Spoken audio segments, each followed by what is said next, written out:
Продължаваме с задача 10. Имаме координатна система, дадени точките А, Б, С, които са начертани вече в самата координатна система. Търсим коя точка ще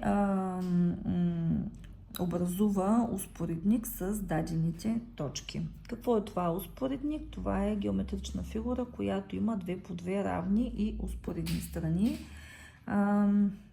Нека да видим точките къде се намират. Точка П е с координати 1, 5, т.е. тя ще се намира тук.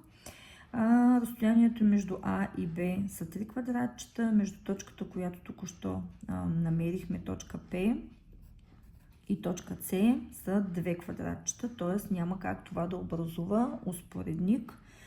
Идентично е и с точка Q. Тя е с координати 3, минус 1. Ето тук ще се намира точка Q.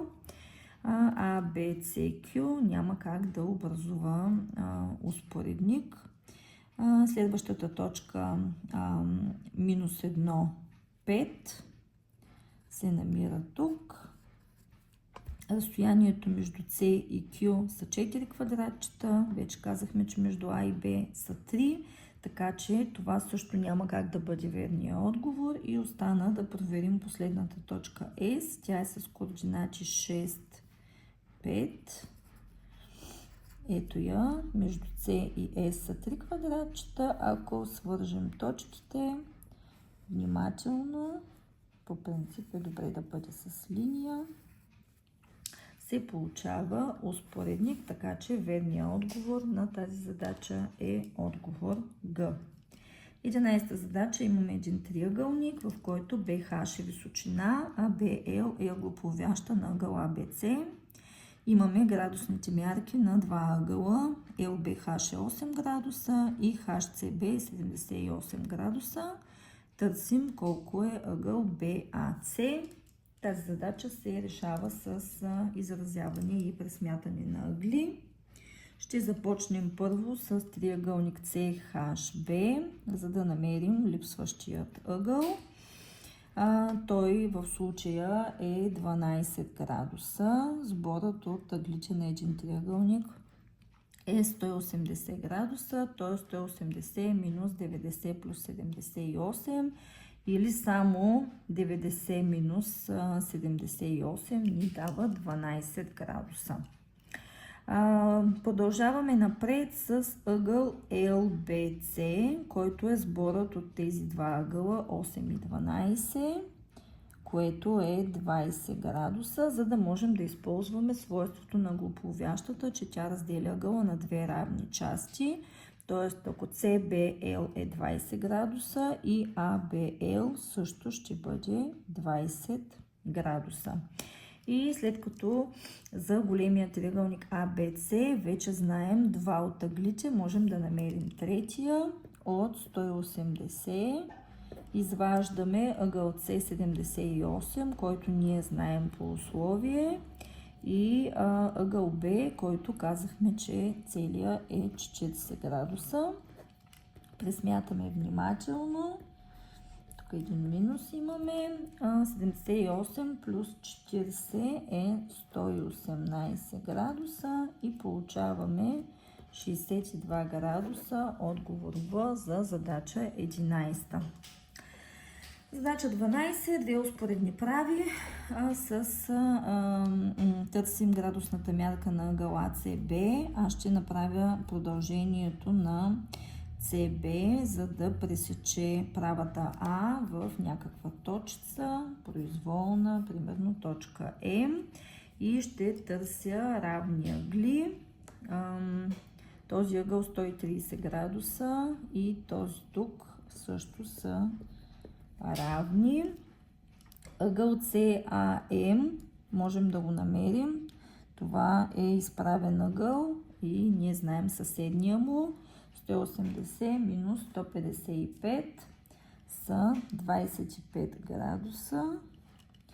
Тук съседния също можем да го пресметнем. 180 минус 130 е 50 градуса.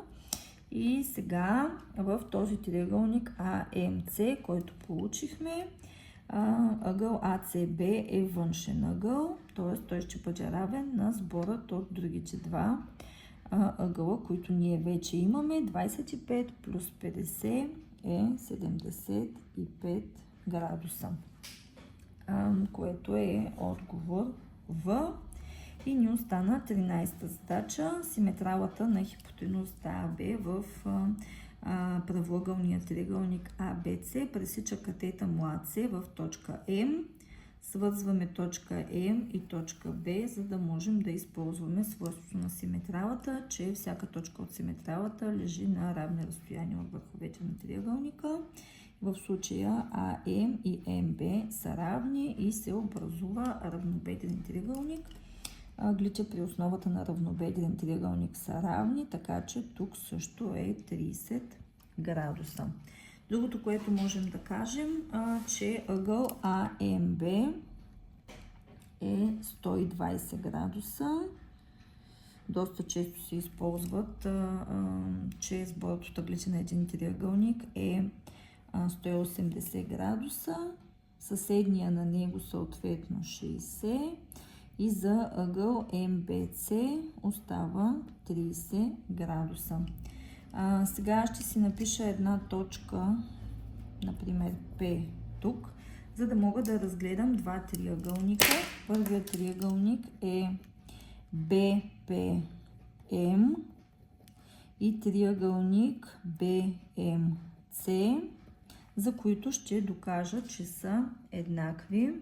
Имаме ъгъл PBM да е равен на ъгъл MBC на 30 градуса. Симетралата сключва прав ъгъл с страната, към която е спусната, така че ъгъл P е равен на ъгъл C, равен на 90 градуса и BM е обща за тези два триъгълника. Т.е. имаме два ъгъла и една страна, което е втори признак. Тези триъгълници са еднакви, от което следва, че MP е равно на CM. Ще си ги означим с хикс, като всъщност, когато намерим хикс в уравнението, което ще съставим сега, ще намерим и търсената страна CM от триъгълник CMB. Ако MP е хикс и CM е хикс, сега ще разгледаме триъгълник APM, който е правоъгълен, както казахме, с 30 градуса. Ще използваме теоремата за ъгъл 30 градуса в правоъгълен триъгълник, че срещу 30 градуса лежи половинката от хипотенузата. Хипотенузата в този триъгълник е AM, т.е. тя ще бъде 2 пъти хикс. И сега ще направим едно много елементарно уравнение, което ще бъде, че AM плюс MC е равно на цялата AC. AM е 2 пъти хикс, MC е хикс, AC е 24. 3 пъти хикс е равно на 24, само за хикс получаваме 8 см, което казахме, че ще бъде и нашият отговор, защото страната CM я означихме с хикс.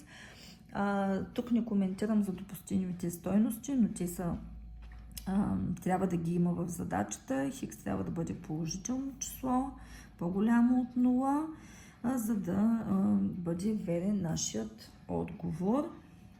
Това беше задача 13.